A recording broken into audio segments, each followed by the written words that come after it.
Ainda em pé, vamos ler o texto da palavra do Senhor, que se encontra no livro de Atos dos Apóstolos, capítulo de número 9, dos versos 1 ao 22. Atos 9, dos versos 1 ao 22. Diz-nos assim a palavra do Senhor. Saulo, respirando ainda ameaças e morte contra os discípulos do Senhor, dirigiu-se ao sumo sacerdote e lhe pediu cartas para as sinagogas de Damasco, a fim de que, caso achasse alguns que eram do caminho, assim homens como mulheres, os levasse presos para Jerusalém. Seguindo ele estrada fora, ao aproximar-se de Damasco, subitamente uma luz do céu brilhou ao seu redor, e caindo por terra ouviu uma voz que lhe dizia: Saulo, Saulo, por que me persegues? Ele perguntou: Quem és tu, Senhor? E a resposta foi: Eu sou Jesus, a quem tu persegues. Mas levanta-te e entra na cidade, onde te dirão o que te convém fazer. Os seus companheiros de viagem pararam emudecidos, ouvindo a voz, não vendo contudo ninguém. Então se levantou Saulo da terra, e abrindo os olhos nada podia ver. E guiando-o pela mão, levaram-no para Damasco. Esteve 3 dias sem ver, durante os quais nada comeu nem bebeu. Ora, havia em Damasco um discípulo chamado Ananias. Disse-lhe o Senhor numa visão: Ananias, ao que respondeu: Eis-me aqui, Senhor. Então o Senhor lhe ordenou: Dispõe-te e vai à rua que se chama Direita, e na casa de Judas procura por Saulo, apelidado de Tarso, pois ele está orando. E viu entrar um homem chamado Ananias, e impor-lhe as mãos, para que recuperasse a vista. Ananias, porém, respondeu: Senhor, de muitos tenho ouvido a respeito desse homem, quantos males tem feito aos teus santos em Jerusalém, e para aqui trouxe autorização dos principais sacerdotes para prender a todos os que invocam o teu nome. Mas o Senhor lhe disse: Vai, porque este é para mim um instrumento escolhido para levar o meu nome perante os gentios e reis, bem como perante os filhos de Israel. Pois eu lhe mostrarei quanto lhe importa sofrer pelo meu nome. Então Ananias foi e, entrando na casa, impôs sobre ele as mãos, dizendo: Saulo, irmão, o Senhor me enviou, a saber, o próprio Jesus que te apareceu no caminho por onde vinhas, para que recuperes a vista e fiques cheio do Espírito Santo. E imediatamente lhe caíram dos olhos como que umas escamas, e tornou a ver. A seguir, levantou-se e foi batizado. E depois de ter se alimentado, sentiu-se fortalecido. Então permaneceu em Damasco alguns dias com os discípulos. E logo pregava na sinagoga a Jesus, afirmando que este é o Filho de Deus. Ora, todos os que o ouviam estavam atônitos e diziam: Não é este o que exterminava em Jerusalém os que invocavam o nome de Jesus, e para aqui veio precisamente com o fim de os levar amarrados aos principais sacerdotes? Saulo, porém, mais e mais se fortalecia e confundia os judeus que moravam em Damasco, demonstrando que Jesus é o Cristo. Até aqui, os irmãos podem se assentar, por gentileza.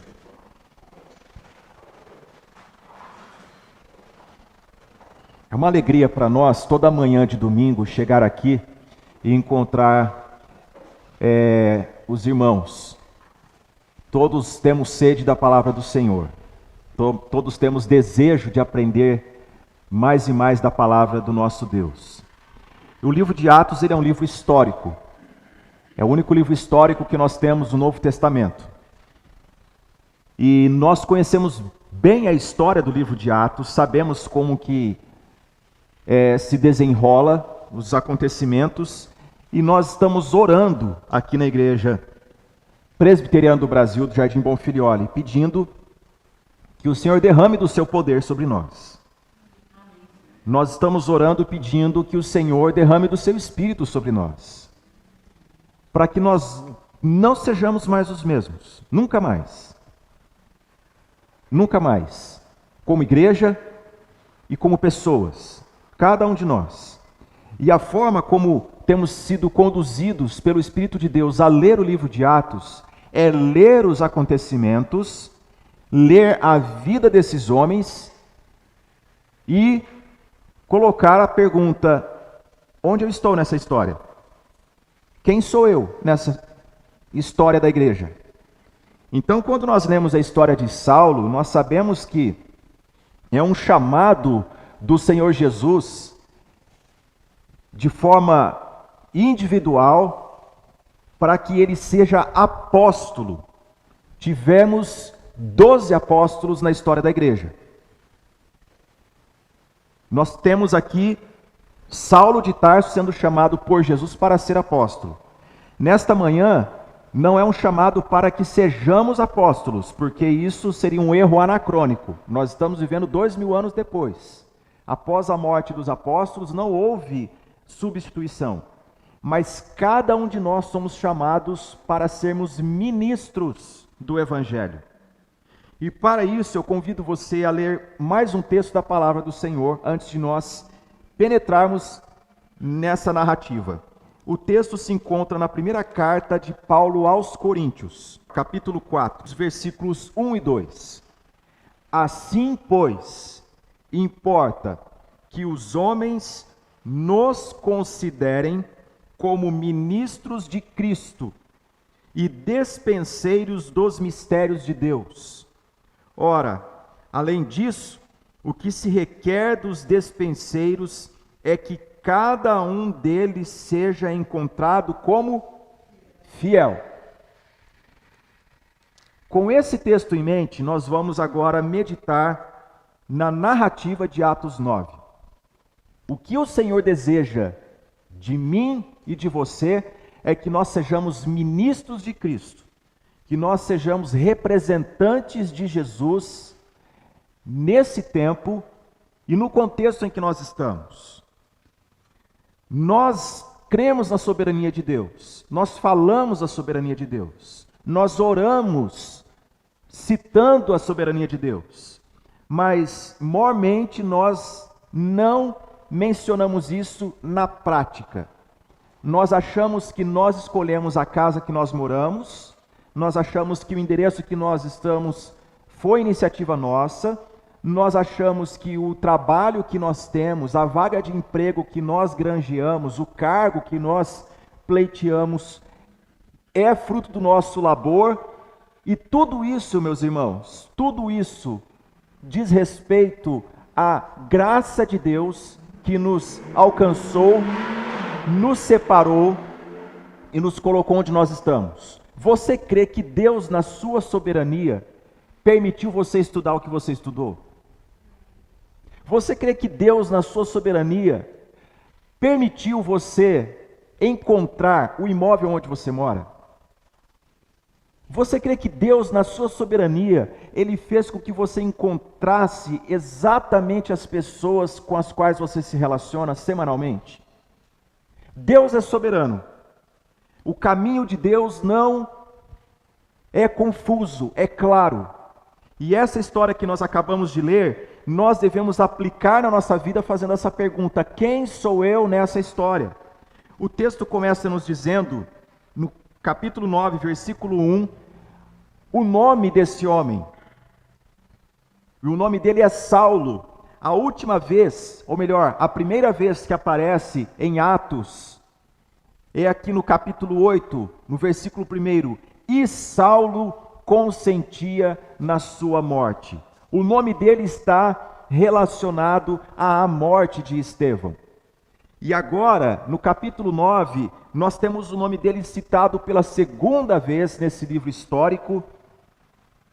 E de que forma que esse nome é citado? Diz-nos: Saulo, respirando ainda ameaças e morte contra os discípulos do Senhor. O nome Saulo, gente, é o nome hebraico Shaul, o mesmo que Saul. Há uma similaridade entre Saulo de Tarso e Saul no Antigo Testamento. Porque Saul no Antigo Testamento, ele foi o primeiro rei de Israel e ele perseguia a Davi, o ungido de Deus. A vida toda de Saul foi de arrogância, opulência e perseguir o ungido de Deus. Saulo de Tarso, ele persegue os discípulos do Senhor Jesus. Saul no Antigo Testamento era da tribo de Benjamim. Saulo de Tarso também é da tribo de Benjamim. Há uma similaridade entre essas duas figuras e o que relaciona o do Antigo Testamento com o do Novo é a perseguição. E como que é essa perseguição? O texto bíblico nos diz: Saulo respirando ainda ameaças, ou seja, ele já estava inalando e expirando ameaças. E Lucas está retomando uma forma narrativa dizendo o seguinte: enquanto todas essas coisas estavam acontecendo, que nós estudamos nos últimos domingos, que foi o assunto de Filipe pregando em Samaria, que foi o assunto de Simão o mágico, de Pedro e João orando pelos irmãos em Samaria e o Espírito Santo descendo sobre esses irmãos. Enquanto tudo isso estava acontecendo e Filipe pregando para o eunuco na estrada de Jerusalém a Gaza, enquanto tudo isso acontecia, a menção de Lucas é: Saulo ainda respirava ameaças e morte. Irmãos, você já leu alguma literatura histórica, não digo aqui ficção ou romance, mas histórica, que narre a personalidade de alguém com essa ênfase, com essa predicação? Aquela pessoa, ela respirava ameaça e morte. Eu nunca, somente na Bíblia. Somente na Escritura eu encontro uma narrativa dizendo que um homem, o que insuflava o pulmão dele, o ar que o movia, era ameaça e morte. Essa é uma pessoa que ninguém gostaria de ter por perto. Na linguagem do mundo moderno, nós podemos utilizar esta palavra que vai cair mais fácil no entendimento de todos nós. Este homem literalmente gostava de terrorismo. Ele era um terror como pessoa. É isso que Lucas está dizendo. Respirando ameaças e morte contra os discípulos do Senhor, gente. Os discípulos de Jesus. E nós perguntamos: e o que os discípulos de Jesus faziam naqueles dias? Eles eram pessoas que se reuniam publicamente para orar e louvar o nome do Senhor. Eles eram pessoas que se reuniam para acudir à necessidade uns dos outros. Mas há uma motivação estritamente religiosa que faz com que Saulo tenha essa disposição. Diz-nos o texto: dirigiu-se ao sumo sacerdote e lhe pediu cartas para as sinagogas de Damasco. O sumo sacerdote aqui, segundo os estudiosos, era o mesmo que participou do julgamento do Senhor Jesus. O mesmo que participou daquele julgamento dos apóstolos e os colocou em prisão. O mesmo que participou do julgamento de Estevão, que não teve um veredito, que no meio da audiência, eles ouvindo a pregação de Estevão, arrastaram-no para fora de Jerusalém e o apedrejaram. E Saulo, ele procura esta autoridade, o sumo sacerdote, e pede cartas para Damasco. Damasco, uma das cidades mais antigas do mundo. Damasco, que era a capital da Síria. Damasco, que era uma cidade que tinha importância política e militar nessa época. Segundo o historiador Flávio Josefo, ele nos escreve em um dos seus livros que em Damasco foi massacrado um número de 10.000 judeus num levante que houve após esses acontecimentos. Damasco era uma cidade que continha grande número de judeus. Logo, havia sinagogas espalhadas pela cidade de Damasco. E perguntamos por que Saulo pede cartas do sumo sacerdote em Jerusalém para ir para Damasco. A resposta é esta: Saulo, ele era um rabino, fariseu, doutor da lei, zeloso pela lei, que entendia que qualquer pessoa que invocasse o nome do Senhor Jesus estava diametralmente contra Deus, e ele, no zelo religioso, passou a perseguir pessoas em Jerusalém. Só que chegou um momento que as sinagogas de Jerusalém e da região da Judéia já não eram mais suficientes para o ódio de Saulo. Ele então intenta perseguir os discípulos de Jesus que estão em Damasco. E o recado que Saulo quer dar é esse: eu não estou de brincadeira. Se onde vocês forem, para o lugar que vocês se dirigirem para se refugiarem, eu os encontrarei e os trarei de volta para Jerusalém para que vocês sejam penitenciados. Deu para entender? Imagine uma pessoa que decide perseguir a outra aqui em São Paulo e depois descobre que essa pessoa mudou-se para Lisboa e ela então viaja para Lisboa para dar esse recado: eu vou aonde for preciso e eu te encontro. É isso que Saulo está dizendo para o mundo todo. Agora, por que o sumo sacerdote dá cartas para um homem desse? Como eu já disse anteriormente, o sumo sacerdote é um homem que participou do julgamento do nosso bendito Senhor e Salvador Jesus Cristo. É um homem cujo coração está contra Deus. E ele dá cartas porque a estratégia de Saulo era essa: chegar na cidade, dirigir-se a uma sinagoga, no momento em que todos estavam ali reunidos, as famílias estavam congregadas, ele apresentava a carta então para o rabino daquela sinagoga e ele buscava saber quais estavam ali que eram discípulos de Jesus. Porque os primeiros cristãos, eles não deixaram de participar do culto a Deus. Na verdade, eles iam até as sinagogas, adoravam o Senhor, louvavam o Senhor, aprendiam da palavra, mas dizia: o Messias prometido por Deus, ele veio. E nós somos testemunha desses fatos. Ele está vivo, embora tenham tentado tenham tentado aniquilá-lo, crucificando, mas ele ressuscitou dentre os mortos. Imagine a cena.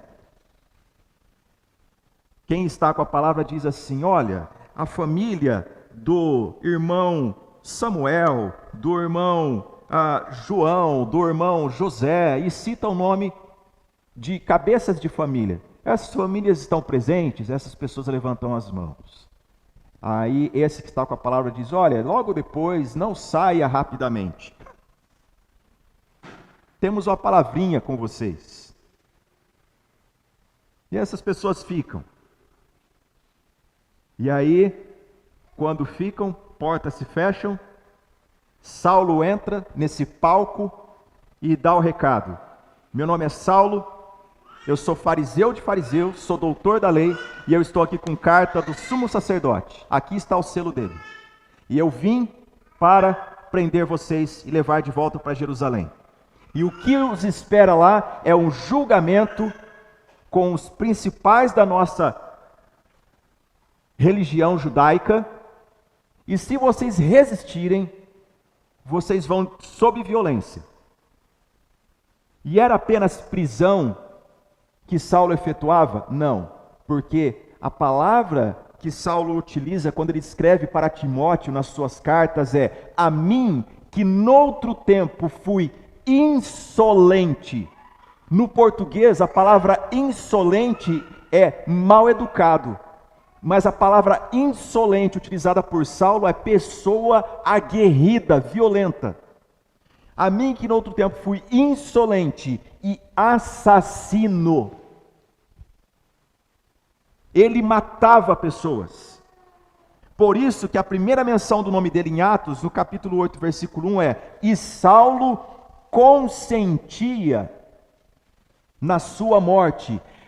No apedrejamento de Estevão, Saulo era a pessoa que dizia: mata mesmo, esmaga a cabeça dele, pega uma pedra maior. Este homem, ele está tomado desse espírito de ódio. Por isso que Lucas diz: Saulo respirando ainda ameaças e morte contra os discípulos do Senhor. Irmãos, primeira coisa que quero falar com vocês aqui nesta aula, nesta manhã, é que o ódio faz o mundo ficar pequeno.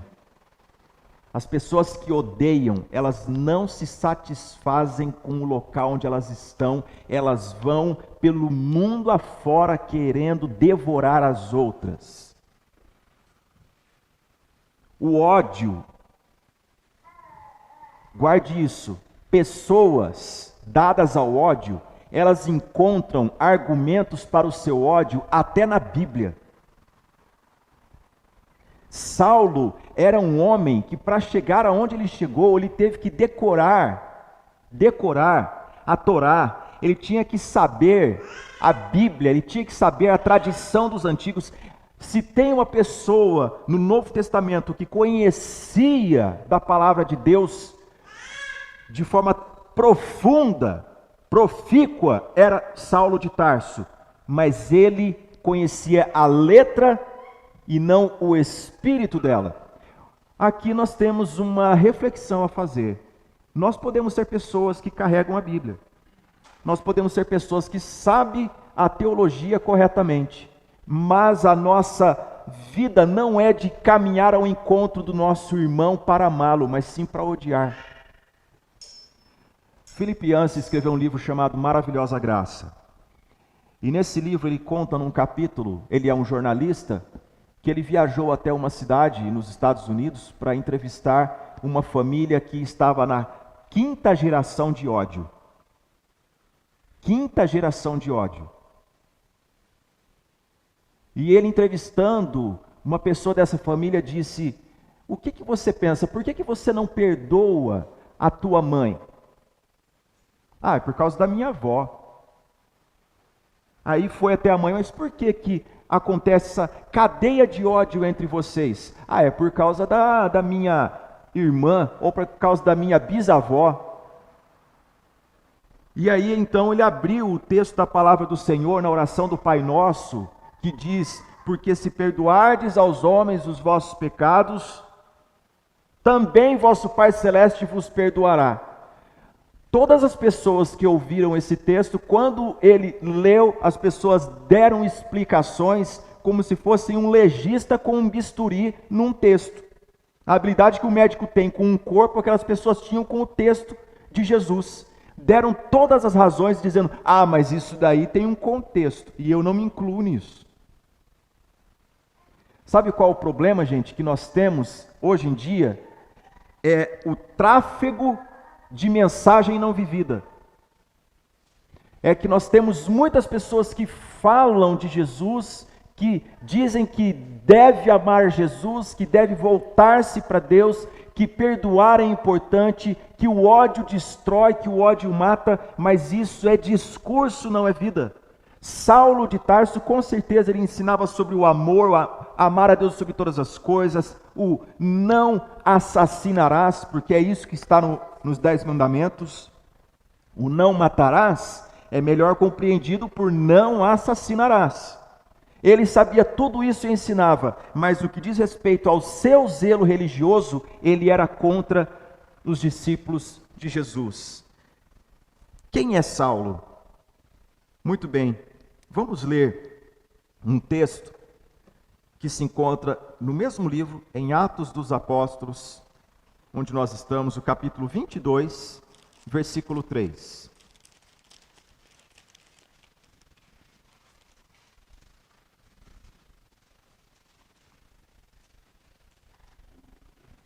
Atos 22, versículo 3, Paulo está apresentando sua defesa e ele diz de si o seguinte: eu sou judeu, nasci em Tarso da Cilícia, mas criei-me nesta cidade, e aqui fui instruído aos pés de Gamaliel, segundo a exatidão da lei de nossos antepassados, sendo zeloso para com Deus, assim como todos vós o sois no dia de hoje. Persegui este caminho até à morte, prendendo e metendo em cárceres homens e mulheres, de que são testemunhas o sumo sacerdote e todos os anciãos. Destes recebi cartas para os irmãos, e ia para Damasco no propósito de trazer manietados para Jerusalém os que também lá estivessem para ser punidos. Até aqui. A pergunta: quem é Saulo? Nós temos aqui ele dizendo de si mesmo: eu era assassino. Vamos ler mais um texto? Qual era a religiosidade de Saulo de Tarso? Atos dos Apóstolos, capítulo 26.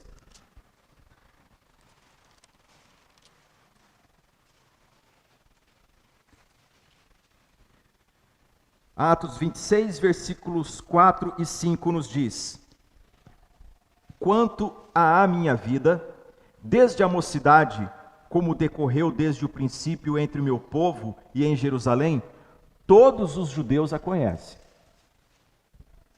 Pois, na verdade, eu era conhecido deles desde o princípio, se assim o quiserem testemunhar, porque vivi fariseu conforme a seita mais severa da nossa religião. Este homem era uma pessoa estudada, era uma pessoa extremamente inteligente, um homem profundamente conhecedor da palavra, todavia, inimigo de Deus. Todavia, inimigo de Deus. Agora, veja só nesse mesmo capítulo, quão perigoso era Saulo de Tarso. Versículos 10 e 11 nos diz: e assim procedi em Jerusalém, havendo eu recebido a autorização dos principais sacerdotes, encerrei muitos dos santos nas prisões, e contra estes dava o meu voto quando os matavam.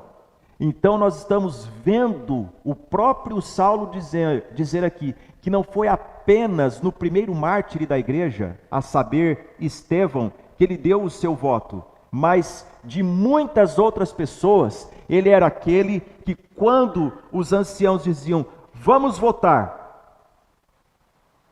ele era o primeiro a dizer, eu voto morte. Quão perigoso era este homem? Agora voltemos lá para o capítulo 9 que nós estamos estudando. O texto nos diz que ele pede cartas a fim de que, caso achasse, ele está viajando a esmo pelo mundo, verificando onde há discípulos de Jesus. Gente, que tipo de pessoa é essa que viaja pelo mundo, perscrutando onde possivelmente tem alguém para ela odiar? Ele não tem certeza, ele sabe que lá tem um aglomerado de pessoas, e possivelmente tem, mas caso ache, ele tem argumento para prender e trazer para Jerusalém. Que tipo de pessoa que viaja pelo mundo fazendo isso, gente? Nós podemos dizer um terrorista, um Hitler da vida, uma pessoa amarga, uma pessoa dada à guerra, ao ódio. Mas nós estamos lendo aqui que é um homem que conhece a Bíblia, gente. Sabe qual o alerta que nós devemos ter aqui? É que nós podemos ter o conteúdo na mente, até mesmo para dizer para o outro, você não está de acordo, mas nós não temos o espírito da lei de Deus, que é o amor. Saulo era este homem, e então a narrativa nos diz que ele, seguindo estrada fora, versículo 3, ao aproximar-se de Damasco, essa viagem levou aproximadamente 4 dias a cavalo, a um bom galope. Qual era a estratégia dele? Levar cartas para aprisionar pessoas nas sinagogas. Mas qual foi a estratégia de Jesus? Deixa ele galopando. Quando ele estiver para chegar, ele vai ter uma surpresa. E a estratégia foi exatamente essa. Seguindo ele estrada fora, ao aproximar-se de Damasco, subitamente, uma luz do céu brilhou ao seu redor. E caindo por terra, ouviu uma voz que lhe dizia: Saulo, Saulo, por que me persegues? Ele perguntou: quem és tu? O quê? Senhor. Ele caiu do cavalo, caiu por terra, e ele, diante da fulgurosa luz sobre ele entendeu que há uma autoridade falando com ele. E ele diz: quem és tu, Senhor? Ele sente o poder, ele sente a autoridade, mas ele não sabe quem é. Isso eu estou mostrando para vocês, para a gente ir pausadamente refletindo sobre isso, porque nos nossos dias há uma impressão de que conversão é algo humano. E que conversão é assentimento intelectual. Eu me familiarizo àquela linha de estudo, então eu vou me vincular àquela igreja e frequentá-la. E aí a pessoa diz: me converti. Há quem perpetue uma tradição cristã familiar, parece que é uma fé biológica que passa hereditariamente. E não existe isso. E a pessoa diz: a minha família, desde que Martim Afonso de Souza chegou para fundar a capitania de São Vicente, é cristã. Mas nós estamos vendo aqui, meus irmãos, algo importantíssimo. Conversão só é realizada por Deus. Deus é quem converte o homem. E a conversão tem a ver com a revelação de nosso Senhor e Salvador Jesus Cristo. E a revelação do nosso bendito Senhor e Salvador Jesus Cristo, o nome sobre todo o nome. Ele dá a conhecer de si, não é pela luz, pelo clarão. Saulo não foi convertido pela luz, mas pela palavra de Deus. É a palavra de Deus que convence o pecador do estado em que ele está e o dispõe na direção de uma relação harmoniosa com Deus. Quando ele pergunta: quem és tu, Senhor? A resposta no versículo 5 diz: eu sou Jesus. Se coloque no lugar de Saulo de Tarso, perseguindo os que são discípulos de alguém que, no conceito dele, tá? No conceito dele era assim que as coisas funcionavam. Um homem chamava para si, arrogava para si título de Deus. E nós tivemos que crucificar ele, porque isso era uma blasfêmia. No judaísmo era assim que pensavam. Mas os discípulos o amavam tanto que criaram uma história de que ele ressuscitou dentre os mortos. Esse era o conceito que ele tinha de Jesus e os seus discípulos.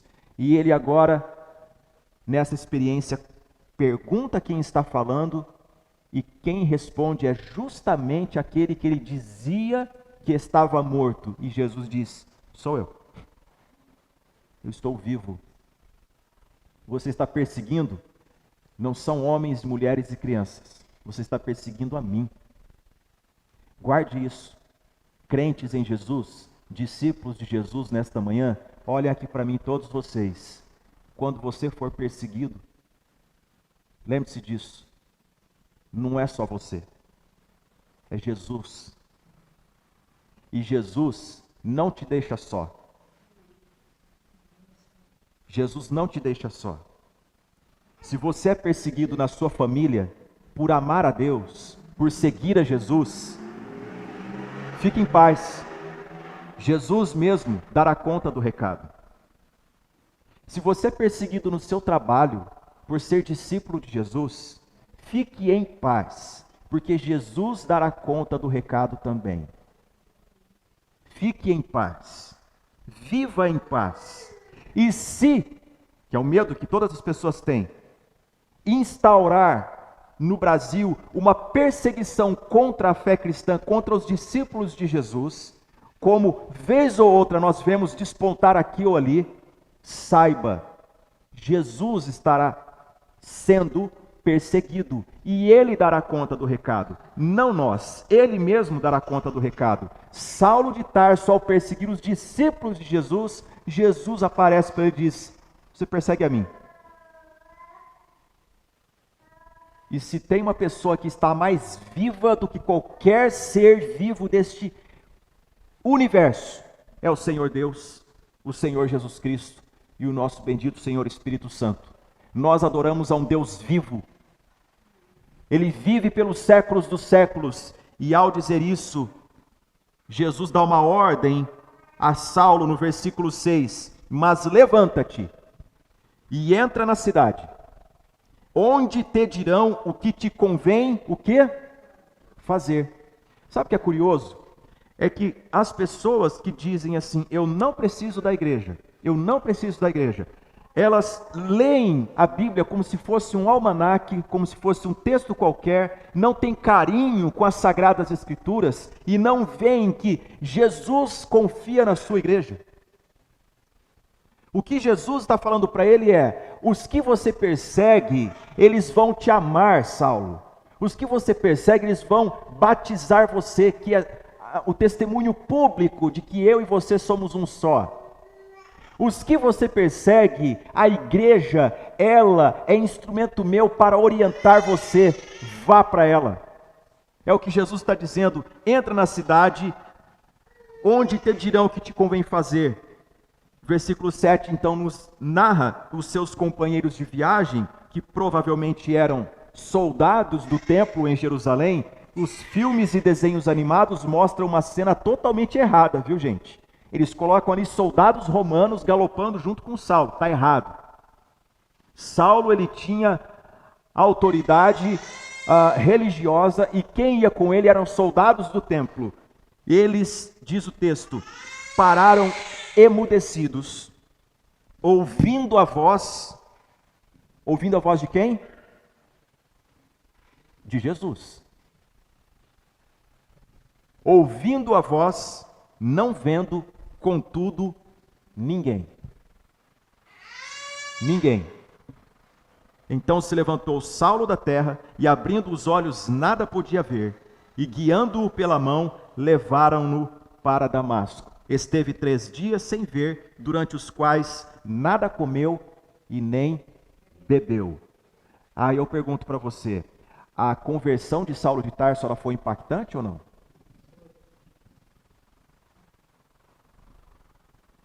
Você conhece uma pessoa que deixou de comer por 3 dias, deixou de beber, o seu organismo foi totalmente alterado pelo impacto do que ela viu ou sentiu, o tamanho do impacto na vida deste homem fez com que as suas funções orgânicas dessem uma pausa. Ele está agora no estado de choque. Por quê?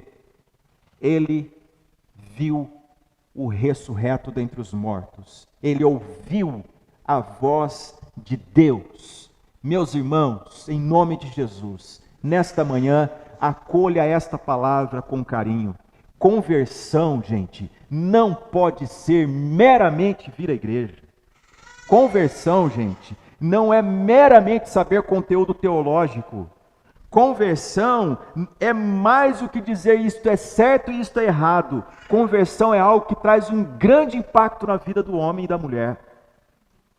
A história nos mostra, meus irmãos, pessoas que tiveram crises na experiência da conversão. Diz-nos a história de John Bunyan. John Bunyan é o autor do livro O Peregrino. O segundo livro mais vendido depois da Bíblia, é um dos mais vendidos do mundo. John Bunyan era um homem cujo trabalho era de latoeiro, que ia desde consertar panelas até consertar armaduras. Não era um trabalho nobre, não era algo rentoso, mas ele era um homem pecador e que dizia para si mesmo: eu não sou tão mau, eu creio em Deus, eu honro a Deus, eu me preocupo com Deus. O que normalmente as pessoas dizem, nós dizemos. O ser humano parece que ele vem criado, ele já vem com esse defeito do pecado original, dizendo: eu creio em Deus, eu o respeito.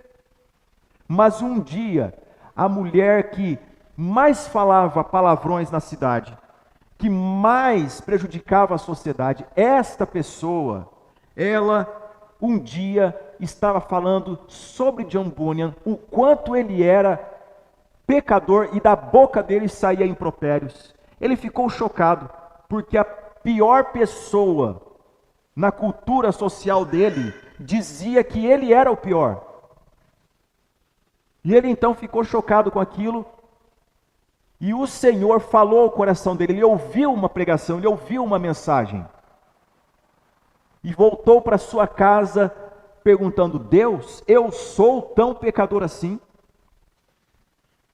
E dentro dele havia uma mensagem que era: você vai para o inferno se você não for convertido por Deus. Se você não se render a Cristo, você pode ir honrando a Deus para o inferno. Não há heresia no que eu estou falando, porque a palavra de Deus nos diz: crês tu que Deus é um só? O diabo também. E todos os demônios do inferno também. Todos os espíritos malignos sabem quem é Jesus. Sabem quem é Deus o Pai, quem é Deus o Espírito Santo. Sabem o que é a igreja de Cristo Jesus. O saber não é o suficiente. O render-se por completo ao senhorio de Cristo é que é o necessário. E então John Bunyan prostrou-se pedindo a graça de Deus sobre si, e ele escreveu no seu livro Graça Abundante ao Principal dos Pecadores, que é a sua autobiografia. Ele chega a dizer: naquela noite eu orava insistentemente: salva-me, ó Deus, e era como se eu sentisse as chamas do inferno chegando perto do meu calcanhar, e eu precisava que Cristo me arrebatasse. E foi ali, naquele momento, em que eu senti a graça de Deus me recebendo, e eu não fui mais o mesmo homem. Irmãos, conversão é impactante. Conversão não é sensacionalismo. Conversão não pode ser confundida com apelo. Venha para frente, você que quer aceitar Jesus. Não somos nós que aceitamos Jesus, é Ele que nos aceita. É Ele que nos resgata. Jesus não é produto. Aceita Jesus. E as pessoas ficam divulgando Jesus como se fosse um produto. Pelo amor de Deus, compra. Preciso bater minha meta. Não. Conversão é revelação do Senhor Jesus por meio da sua palavra ao coração do homem pecador. É isso que acontece aqui. Não foi o clarão que converteu Saulo, foi a palavra de Jesus. Por que que nós devemos somente ouvir a palavra no púlpito e só a palavra? Porque a palavra, meus irmãos, que nos confronta e nos santifica.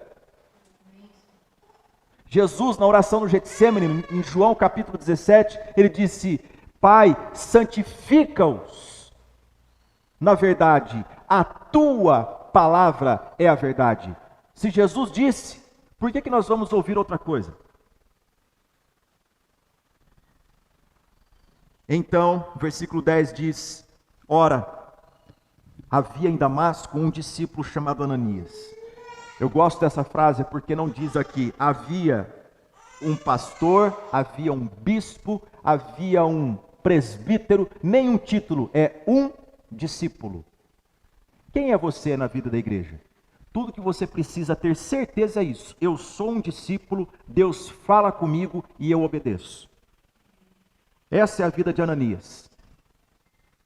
Disse-lhe o Senhor numa visão: Ananias, ao que respondeu: Eis-me aqui, Senhor.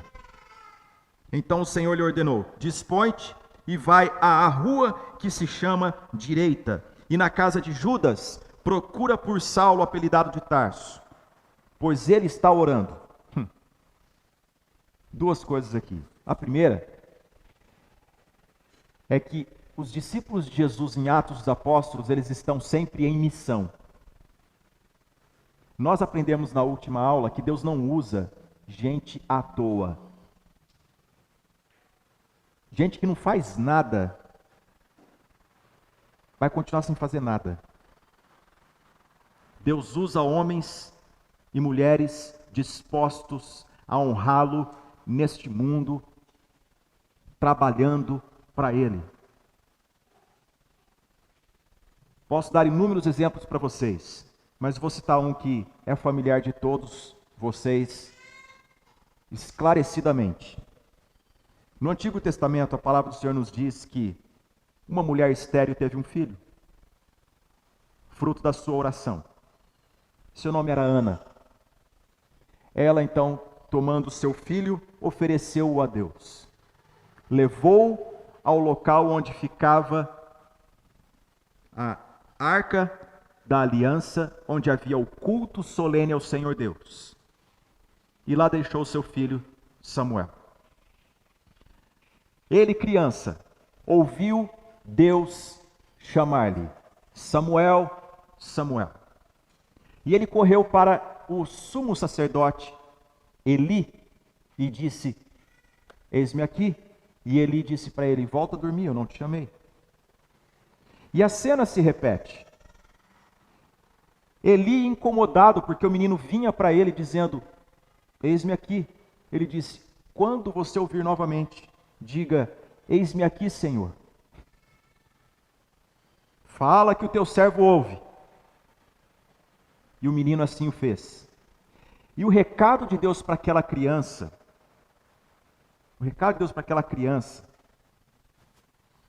foi: eu não continuarei o sacerdócio com Eli. Dei esse recado para ele. A família dele vai ser varrida, porque eles transgrediram a minha aliança. Os filhos de Eli se prostituíam na porta do tabernáculo. Traziam garotas de programa e tinham relações à porta do tabernáculo, o local onde as pessoas traziam as suas ofertas para que o sacerdote examinasse e oferecesse a Deus, tornou-se um local de vergonha. E Eli, nessa história, a Bíblia nos diz que Eli era extremamente obeso, algo que a lei dizia não pode, porque o trabalho sacerdotal era de constantemente atividade, e Eli era cego, não podia exercer o sacerdócio se fosse cego. A mensagem do Antigo Testamento é: um sacerdócio contra a lei de Deus, sem visão, um homem acomodado, que não repreendia os seus filhos o que eles faziam junto à porta, e por isso o Senhor o tirou de cena. Quando nós olhamos para a santidade de Deus na sua palavra e a responsabilidade que nós temos no mundo, nós entendemos que amar a Deus e o culto a Deus não pode ser de qualquer forma, e não pode ser no nosso comodismo, deve ser de acordo com a palavra do Senhor. E no Novo Testamento, Deus prova que o rigor é o mesmo. Quando Filipe é chamado para ir à estrada de Jerusalém a Gaza para pregar ao eunuco, como nós estudamos na aula passada, onde Filipe estava, meus irmãos? Em Samaria pregando.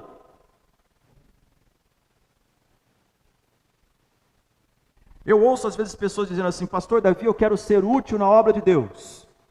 É como se elas dissessem para mim assim: me dê algo que fazer. Eu entendo, muitas vezes é necessário, e eu gosto disso, essa abordagem ela é legítima. E eu gosto que os membros da igreja realmente façam essa pergunta, porque nós sempre temos algo para fazer. Mas, também, às vezes, eu vejo que há pessoas que não entendem que é no fazer que elas têm conhecimento do que precisa fazer. E Ananias é um servo útil. Ele é um discípulo, ele está no local que Deus deseja usá-lo. Por isso que eu disse para vocês, nós não podemos crer na soberania de Deus simplesmente por declarar, ó soberano Deus, a nossa oração. Nós devemos entender que o endereço que nós estamos, como Ananias está em Damasco, ele não era um judeu, o nome Ananias é um nome hebraico. Ele não poderia estar em outro local, mas Deus o dirigiu para estar em Damasco para receber Saulo de Tarso. E olhe só, a evidência da conversão. Versículo 11 diz-nos: procura por Saulo, apelidado de Tarso. Vamos ler a última parte do versículo? Pois ele está orando. Qual é a evidência de uma pessoa que teve uma conversão genuína? Oração. Saulo está orando e viu entrar um homem chamado Ananias e impor-lhe as mãos para que recuperasse a vista. Saulo está orando porque ele foi convertido por Jesus no caminho. E enquanto ele ora, Deus lhe dá a visão de quem vem ao seu encontro para que ele recupere a visão. Ananias, porém, respondeu: Senhor, de muitos tenho ouvido a respeito desse homem, quantos males tem feito aos teus santos em Jerusalém. E para aqui trouxe autorização dos principais sacerdotes para prender a todos os que invocam o teu nome. Isso quer dizer que quem estava em Damasco já foi antecipado do terrorismo que Saulo estava promovendo em toda a região.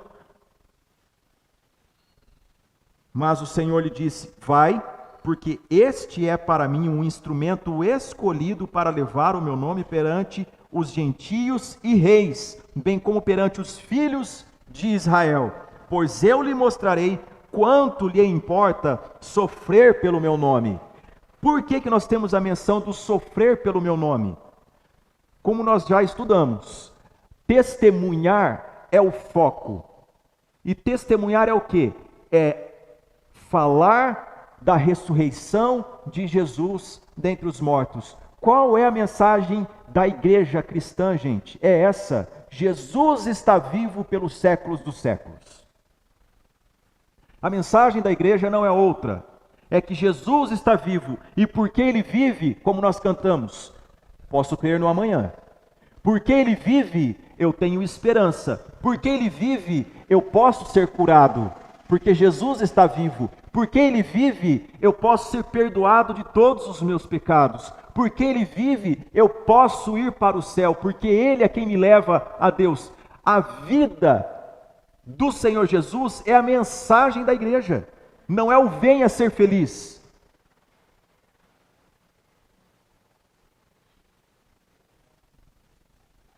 Pedir licença para contar uma experiência para vocês. Experiência pessoal. Primeira experiência evangelística que eu tive foi algo impactante.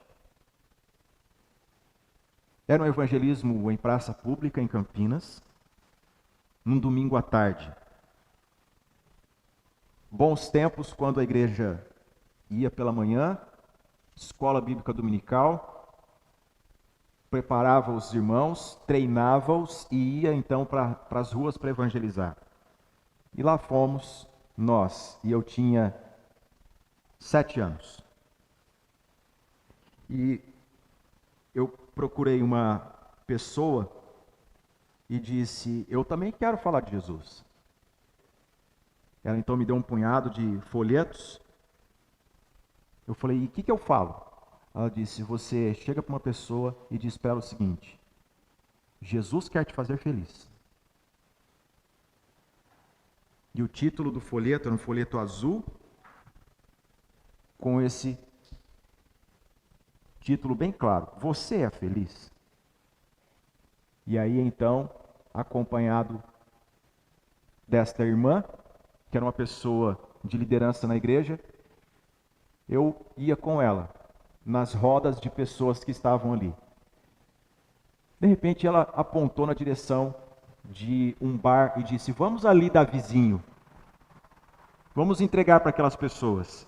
E chegamos na calçada, e eu com 7 anos eu entrei numa roda, onde havia jovens, motos paradas, eles estavam ali num momento bem frugal, numa tarde de domingo, e eu entrei naquela roda, entreguei folheto para cada um, e olhei para um deles e disse: Jesus quer te fazer feliz. Aquele cara pegou o folheto, amassou, jogou no meu rosto, levantou um canecão e disse: aqui está a minha felicidade, sai daqui, moleque. Eu saí dali chorando. Cheguei na minha casa e contei essa experiência.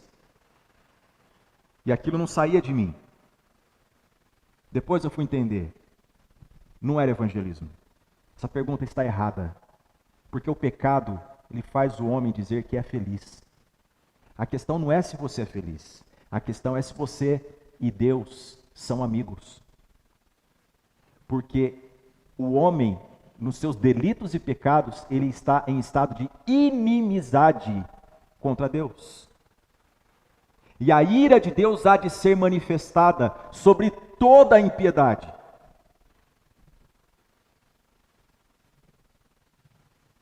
E todo aquele que nele crê será salvo. O texto bíblico que nos diz: porque não me envergonho do evangelho, pois ele é o poder de Deus para a salvação de todo o que crê, primeiro do judeu e depois dos gentios. A continuação dele nós não decoramos, né? Romanos 1, 16, 17, porque no versículo 18, o apóstolo Paulo diz em Romanos, capítulo 1, verso 18, porque a ira de Deus há de ser derramada sobre toda a impiedade, de todos os homens. Então, quando nós falamos eu não me envergonho do evangelho, porque ele é o poder de Deus, esse poder é o que salva o homem desse cálice da ira que será derramado sobre toda a impiedade de todos os homens. Somente o evangelho leva o homem à salvação. A pergunta é: você está em paz com Deus? A pergunta é: se você partir hoje, você está em paz com Deus? Você é amigo de Deus? Ou você é um John Bunyan antes da conversão, que acha que honra a Deus, mas o seu coração sabe que as chamas do inferno estão próximas? Quando nós vemos isso, meus irmãos, enxergamos a utilidade de ser um discípulo de Jesus disposto no endereço em que ele nos coloca, porque Ananias é chamado para ir ao encontro deste homem que está nesta crise da conversão e ele está orando. Evidência da conversão, oração. Segundo, o texto nos diz agora,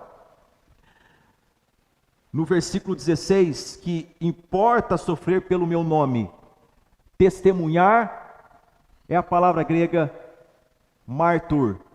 Quando a pessoa testemunha ao ponto da sua própria vida ser comprometida pela verdade do testemunho, então é mártir. Por isso que é importante a palavra sofrer pelo meu nome. Ou seja, ele está tão convicto de que eu sou vivo, que eu estou vivo pelos séculos dos séculos, que ele vai dar a vida garantindo isso, que eu vivo para todo sempre. Então Ananias foi e entrando na casa impôs sobre ele as mãos, dizendo: Saulo, irmão, o Senhor me enviou, a saber, o próprio Jesus que te apareceu no caminho por onde vinhas, para que recuperes a vista e fiques cheio do Espírito Santo. Segundo o sinal de conversão aqui, a pessoa se torna habitação do Espírito Santo. Não é um culto do Espírito Santo de uma igreja neopentecostal que vai fazer você ser cheio do Espírito Santo. É a conversão. É a conversão. E o convertido tem fome de Deus. Ele ora, ele busca Deus. E o Espírito Santo preenche a vida dessa pessoa. No momento em que Ananias disse isso, o verso 18 nos diz: imediatamente, lhe caíram dos olhos como que umas escamas, e tornou a ver. E então, nós perguntamos, tornou a ver, e qual foi a primeira visão dele? Os discípulos de Jesus. Quando foi a última vez que ele enxergou? Enxergou Jesus no caminho. E agora ele abre os olhos e vê seus irmãos. Outro sinal de conversão, sabe qual é? É que a minha experiência com Cristo faz eu enxergar meus irmãos. Eu deixo de orar meu Pai e faço a oração do Pai Nosso. É nosso Pai. Eu estou em comunhão com a minha família. Eu sou um com os meus irmãos. Eu faço parte do corpo de Cristo. Eu sou parte deste corpo. O texto nos diz: a seguir, levantou-se e foi batizado. O batismo é uma ordenança, meus irmãos, do próprio Senhor Jesus. Um rabino sendo batizado. E o que é o batismo? O batismo não salva, gente. O texto que as pessoas mais fazem confusão é: quem crer e for batizado será salvo. Vírgula. Quem não crer será condenado. Não é quem não for batizado. O ladrão da cruz, ele não foi batizado com água publicamente. Mas ele teve a sua vida jungida com Cristo, que é o significado do batismo. A ordenança de Jesus é que nós tenhamos a prática da Santa Ceia e que nós, sim, publicamente, demos testemunho de sermos um só com Cristo. E é o batismo, esse sacramento que publica isso. Saulo levantou-se e foi batizado. E depois de ter se alimentado, sentiu-se fortalecido. E por ele ser um rabino, também cabe aqui, ele foi alimentado na companhia de quem, gente? Dos discípulos. Gente com as quais ele não sentaria para comer. O Evangelho nos aproxima de irmãos. O Evangelho nos proporciona comunhão. Recado aos mochileiros da fé que nos assistem nesta manhã. Não existe essa modinha de eu tomei conhecimento do que verdadeiramente é a igreja, Deus está em todos os lugares, então eu busco a Deus da minha forma, do meu jeito. Todas as vezes que a Bíblia fala sobre comunhão e igreja no Novo Testamento, fala sobre uma comunidade local que Deus plantou você ali para que você também floresça e glorifique o nome dele. Todas as vezes, todas as vezes. E aqui está uma evidência. Saulo, ao ser convertido, ele comunga com os irmãos de Damasco. E olha que coisa maravilhosa. Então, permaneceu em Damasco alguns dias com os discípulos. Gente que ele foi lá para aprender, agora está em roda, conversando com eles. Agora vem a parte da aplicação da nossa aula. Versículo 20. E logo fazia o quê? Pregava. Que experiência maravilhosa é pregar o Evangelho. Que coisa maravilhosa é você dizer da melhor notícia da tua vida. Que experiência maravilhosa é você falar do Senhor Jesus. que no caminho de Jerusalém até Damasco, ele poderia, em diversos momentos dessa quilometragem, permitir que um raio caísse na cabeça desse que perseguia ele, permitir que uma pedra rolasse para cima de Saulo, ou permitir que ele caísse num desfiladeiro, naquelas estradas perigosíssimas que até hoje há. Mas o Senhor, na sua soberania e no seu amor, conduziu Saulo até perto de Damasco, e então deu a sua revelação a Saulo. Meus irmãos, o que é a pregação do Evangelho? É que outrora eu era inimigo de Deus, ele tinha todas as oportunidades de aniquilar a minha vida, mas ele me poupou, ele me salvou. Você tem essa mensagem consigo? E logo pregava. Um convertido não vê a hora de pregar. Ele quer falar de Jesus. Eu fiz uma pesquisa ontem e eu fiquei chocado, entristecido, porque o Google, ele divulga quais são as palavras, os termos mais procurados. Os termos mais procurados ultimamente são pandemia, coronavírus, vacina, Bolsonaro e Big Brother. Dá para imaginar? Na minha adolescência eu ouvia o seguinte: as marcas mais conhecidas, as palavras mais conhecidas são Coca-Cola e Jesus. Eu ouvi isso muitas vezes. O mundo mudou. Ele mudou muito. E o que as pessoas estão procurando? Tudo menos o que tem valor eterno. A vacina pode chegar, mas você vai morrer um dia.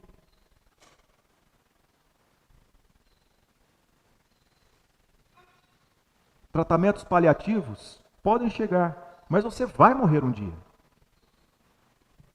E morrer não é dormir. Morrer é fechar os olhos aqui e abrir do lado de lá.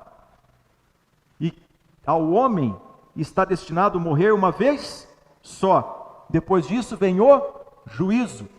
Hebreus, capítulo 9, versículo 27. E quem vai não volta. E se for em estado de inimizade contra Deus, que destino é esse? Ao saber das implicações de ter ou não a mensagem do Evangelho, nós nos tornamos pregadores. Ele pregava.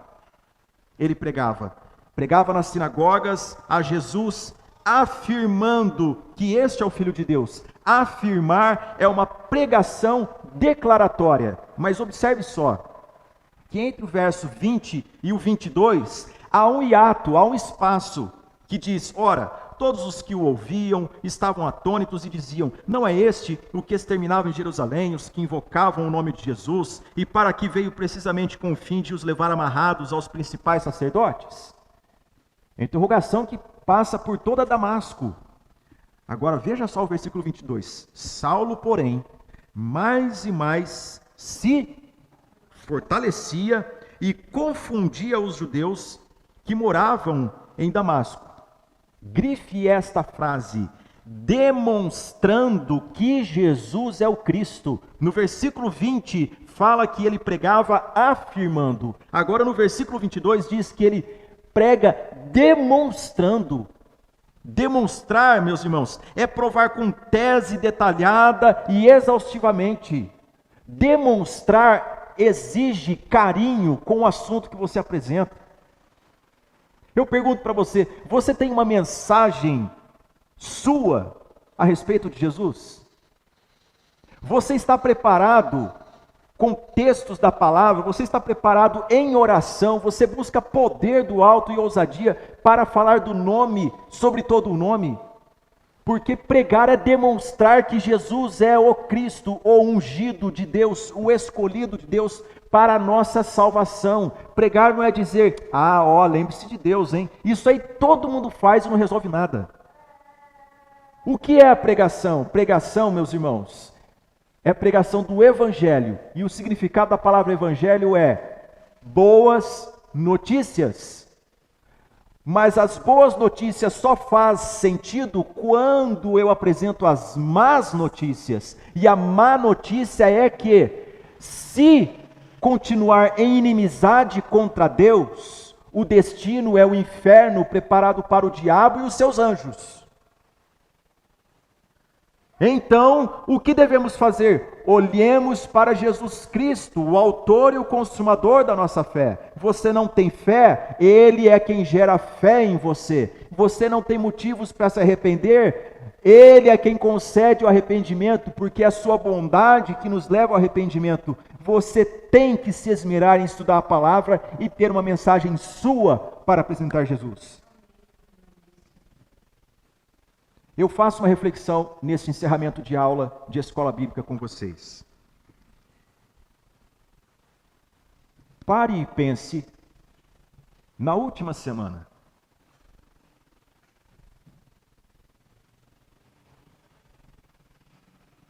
Com quantas pessoas você dialogou? Eu sei que você não lembra. E também você pode não lembrar dos assuntos que você conversou. Mas, no meio de tudo que nós estamos vivendo, quantas vezes nós fomos abordados com conversas pandemia, /Covid, vacina, e nós conversamos. Quantas vezes nós falamos sobre Bolsonaro ou Lula? Homens, pecadores, políticos. Devemos orar pelas autoridades constituídas. Mas você é daqueles que está defendendo um político aguerridamente? Quantas vezes você citou o nome de homens na última semana? Quantas vezes o vínculo entre você e alguém foi a conversa futebol, o campeonato, o jogador, o resultado na tabela, quem é bom, quanto é o passe? Quantas vezes esses assuntos eles foram tocados na margem? E em nenhum momento você se lembrou de demonstrar que Jesus é o Cristo. Nós estamos treinados por este mundo para não falar de Deus, gente. Estamos treinados a não falar de Cristo pelo mundo. Porque as pessoas dizem, se falar, vão rotular você como isso, como aquilo, como fanático, e você vai romper relacionamentos. Eu quero dizer para você o seguinte, eu sou pregador do Evangelho há muitos anos. Sou pastor há 18 anos. E eu não experimentei violência alguma. Eu falo de Jesus e a minha oração todos os dias é: Senhor, dá-me almas. Senhor, eu quero ser útil na tua obra. Senhor, treina minha mente e a minha boca para que quando a conversa surgir, de alguma forma eu coloque o teu santo nome ali e conduza o pecador ao arrependimento. Por tua graça, pelo teu poder. Vou contar para vocês algumas experiências que é possível. É totalmente possível. Eu e minha esposa fomos convidados certa vez a uma festa de uma escola de inglês. E ao chegar naquela festa, a decoração, ela estava meio estranha. E eu comecei a me sentir incomodado com aquilo. Educadamente nos assentamos, conversávamos com as pessoas, mas aí um cidadão veio, assentou-se e começou a falar assuntos diversos das viagens dele, das experiências dele, e de repente ele soltou uma frase do tipo: ainda bem que não tem ninguém da minha família aqui, para ver o que eu estou fazendo.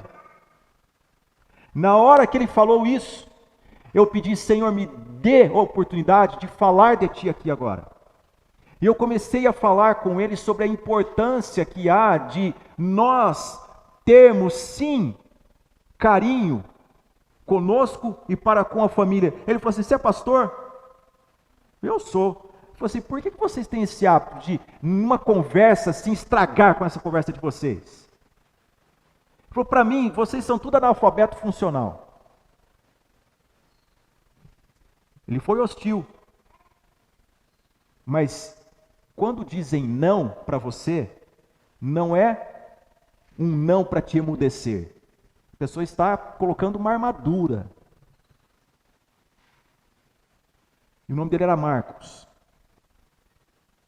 E eu comecei a falar com ele. Comecei a falar. De repente, lágrimas brotaram nos seus olhos. Ele falou, faz 2 anos que eu não ligo para o meu pai e para minha mãe. Nós não temos bom relacionamento. Eu disse, eu quero orar por você, aqui e agora. Não importando o que você pensa, eu quero orar por você. E ao orar por ele, ele disse, rapaz, aconteceu algo aqui. Ele falou, eu não gostava desse tipo de assunto. E eu quero dizer para você que eu era ateu até 5 minutos atrás. Mas agora eu estou sentindo algo aqui nessa festa que ninguém está sentindo. Eu desafio que eu tenho uma sensação de que Deus está muito presente e Ele me quer com Ele. Tudo isso aconteceu em 15 minutos de conversa. 15 minutos de conversa. Uma outra experiência que eu tive foi num trabalho. Eu entrei para trabalhar num escritório e ali havia um senhor muito gentil. E aquele homem sofria de uma enfermidade. E ele compartilhou comigo. Falou, eu tenho que sair mais cedo porque eu tenho cardiologista. Você cuida disso para mim? Cuido sim. Ele voltou do cardiologista. Como foi? Ele falou, eu estou preocupado. Eu disse, eu quero orar pelo senhor. Ele falou, vamos até a cozinha então, porque eu não quero ficar constrangido com os demais funcionários me olhando nessa cena. Não vai pegar bem para mim. Eu falei, como o senhor quiser. Qualquer lugar, até no estacionamento. Fomos orar na cozinha. Ele disse, Davi, ninguém ofereceu uma oração por mim no ambiente de trabalho. E as lágrimas rolaram. Ele disse, eu sou casado, eu tenho 3 filhos. Mas a minha esposa não é a única. Eu sustento outra família. E toda sexta-feira eu tenho uma outra acompanhante. Eu preciso mudar. Eu preciso mudar. Naquele momento eu disse para ele, perto está o Senhor dos que o buscam. Se o Senhor, neste momento, invocar o nome do Deus da salvação, Ele vem ao teu encontro. Ele transforma a sua vida, Ele transforma o seu coração, Ele transforma os seus apetites, Ele transforma as suas aptidões, as suas paixões, Ele inclina você na direção dEle. Ele disse, é o que eu mais quero, ore por mim mais uma vez. E orei por ele. No dia seguinte, quando eu cheguei para o trabalho, aquele homem só teve o tempo de dizer para mim bom dia, e infartou na minha frente e faleceu.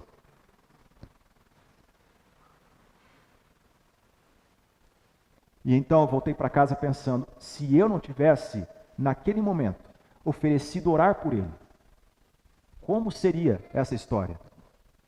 Como seria? Irmãos, ninguém será hostil contra você se você disser, eu quero orar por você. Eu quero demonstrar que Jesus é o Cristo, porque Ele vive, Ele se revelou a mim. Pregar o Evangelho, gente, não é contar vantagens. Ah, antes eu não tinha, agora eu tenho. Isso é uma bobeira que a televisão mostra. Pregar o Evangelho é demonstrar que Jesus é o Cristo.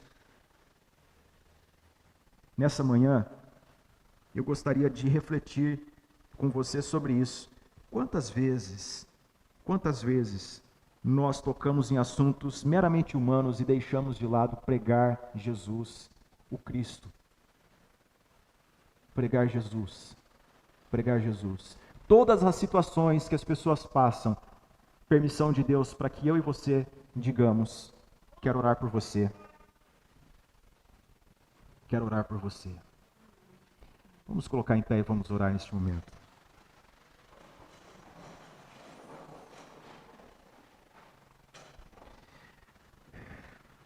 Saulo de Tarso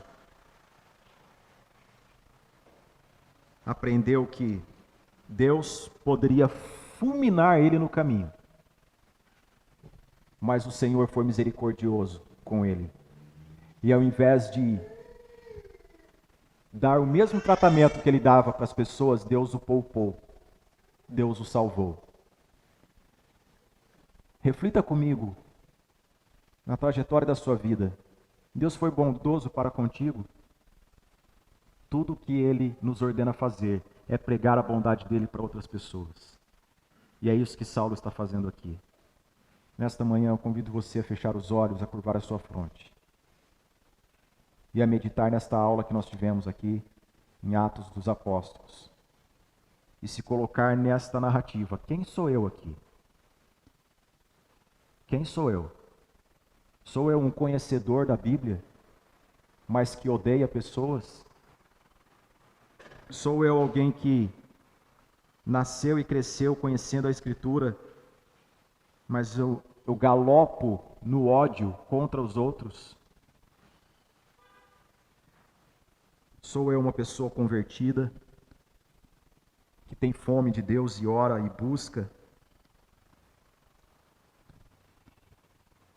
Eu estou preocupado em pregar o Evangelho para que meus familiares e amigos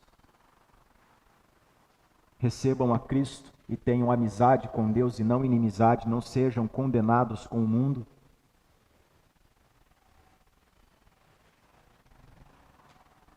Eu gostaria que neste momento você fizesse a sua oração diante de Deus. Se você tem sido omisso em divulgar a melhor notícia da sua vida, peça perdão ao Senhor e invoque a sua santa presença e peça poder do alto para você ser um proclamador da melhor coisa que já lhe aconteceu.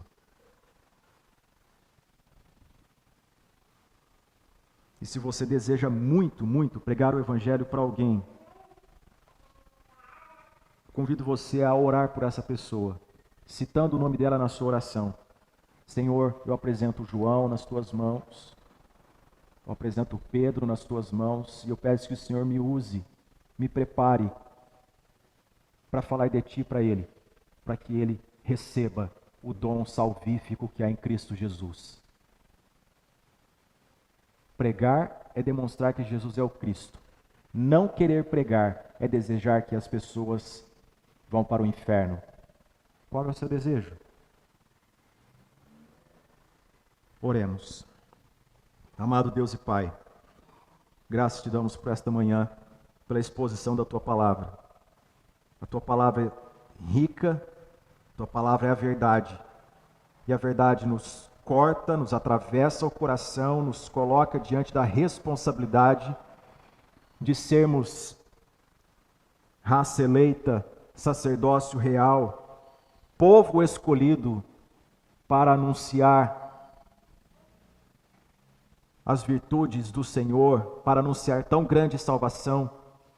Ó Deus, perdoa-nos das vezes que nos almoços de domingo nós nos sentimos envergonhados de falar de Jesus Cristo, a pessoa mais importante da vida. Perdoa-nos as vezes que nós gastamos tempos, horas, falando sobre política, falando sobre homens, quando, na verdade, nós estamos escolhendo não dizer que a salvação do mundo, a salvação individualmente está em Cristo. Senhor, nesta manhã como igreja, nós pedimos a Ti perdão pelos nossos pecados de omissão, de não demonstrar que Jesus é o Cristo no poder do Espírito Santo. Perdoa-nos deste pecado, Senhor. Perdoa-nos porque há famílias à nossa volta, há casais se divorciando, há filhos se drogando, há, ó Deus, pessoas se prostituindo à nossa volta, porque não conhecem a mensagem do amor de Deus em Cristo. Perdoa-nos os nossos pecados, perdoa-nos, ó Deus. Perdoa-nos, Senhor, porque o inferno é real e toda a impiedade, todo homem ímpio, toda a iniquidade, toda a inimizade contra Deus será tratada ali, e quando nós não queremos falar de Jesus, nós estamos declarando isso, que as pessoas elas merecem este lugar e nós não estamos nem aí. Senhor, livra-nos de sermos como Jonas, rebelde. Ó Deus, faça-nos, ó Deus, pessoas sensíveis e pregadores do Evangelho. Ó Deus, derrama do teu poder capacitador sobre a vida desta igreja. Que Bom Filhole seja abalado pela pregação do Evangelho. Que viremos este bairro de cabeça para cima, ó Deus, para olhar para Ti, para olhar para a cruz, onde Deus estava reconciliando consigo mesmo o mundo todo, não imputando aos homens os seus pecados. Senhor, se recebemos tão grande salvação, ó Deus, não podemos ficar mudos neste mundo barulhento. Dá-nos, ó Deus, dá-nos o sabor de falar de Ti, Senhor, nestes dias. Encha-nos da Tua palavra, encha-nos do Teu Espírito Santo. Esta é a nossa oração, Senhor. Sê com a Tua igreja, use cada um para o louvor da Tua glória, Senhor. Que nós sejamos pessoas que decorem a palavra de Deus, pois é a Tua palavra, ó Deus, que importa, não a nossa lógica, é a Tua palavra é a verdade. Senhor, revela-te, ó Deus, a cada um de nós, para que nós tenhamos este impacto como Saulo teve para pregar Jesus. Que o amor de Deus, o nosso Pai, que a graça maravilhosa de Jesus Cristo, nosso Senhor e Salvador, e que a doce presença de consolo do Espírito Santo seja com toda a igreja, hoje e sempre. Amém.